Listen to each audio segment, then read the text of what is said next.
Professor Lim San San.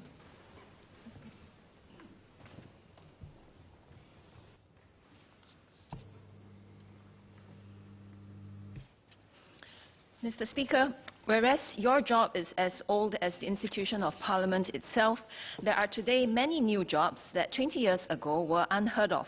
Online reputation management, online reputation repair, online image rehabilitation.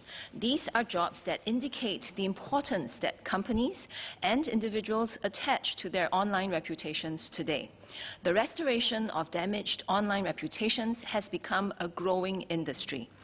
In a digitalized world, where a vast proportion of our daily interactions and transactions are undertaken online in both professional and social realms, our online reputations are crucial to getting employed, making new friends, and even finding a life partner. I therefore rise in support of the proposed amendments to the Protection from Harassment Act, particularly the introduction of doxing as a crime.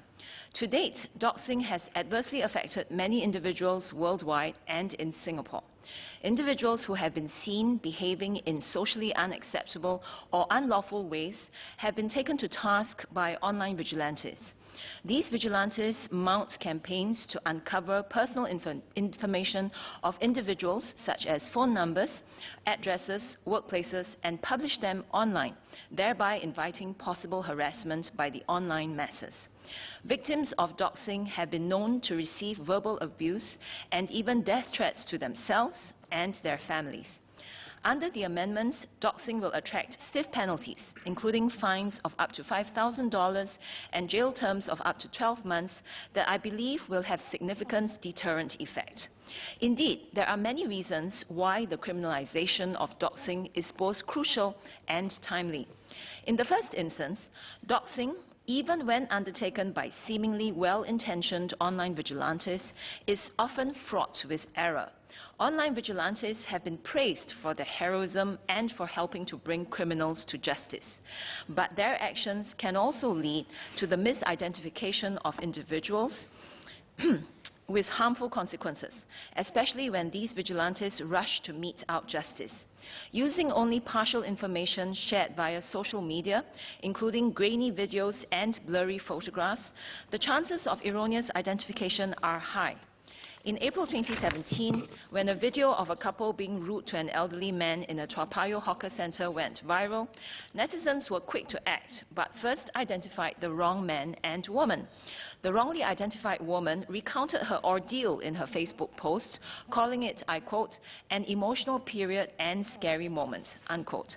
Such mistaken identification can lead to incalculable emotional and financial costs for the unfortunate victims. Even when the right individuals are correctly identified, it is unfair to have them harassed in this manner when they have yet to offer their side of the story. But they are sentenced prematurely by the court of public opinion in a manner that can be disproportionately harsh. Indeed, the equivalent Chinese term for doxing is 人肉搜索, or human flesh search engine. This term graphically captures the rabid zeal with which online vigilantes hunt down and tear apart their targets.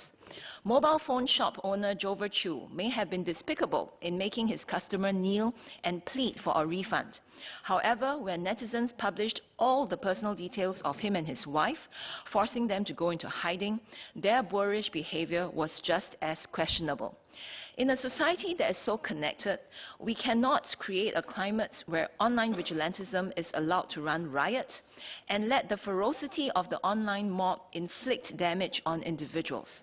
We should not permit mob mentality to take root and be the first recourse for justice. Instead, we must allow for due process. Members of the public must also be educated that if they have evidence on any crimes or misdeeds, that they should turn it over to the police rather than take matters into their own hands through doxing. Second, we are transitioning towards a world which is increasingly powered by algorithms. Processes such as college admissions, job applications, and even insurance premium pricing will progressively include more aspects of automated decision-making. Automated searches of individuals' online profiles will play a bigger role in helping companies and organizations assess people. Research has found that many existing algorithmically driven decision-making systems offer little room for recourse in situations of error. Individuals seeking redress must invest considerable resources with little guarantees of success. Given such emerging circumstances, if someone's online reputation is irretrievably damaged by doxing, it will significantly hamper his or her existence in far-reaching ways and with lifelong consequences. Inasmuch as I support the inclusion of doxing as a crime in the amendments to POHA, I would also like to raise my concerns about the new remedies for victims of falsehoods. Obviously, in light of the earlier points I made about the importance of our online reputations, I welcome the introduction of new remedies for victims of falsehoods. However, I would like to seek clarifications from the Minister about targeted and general correction orders.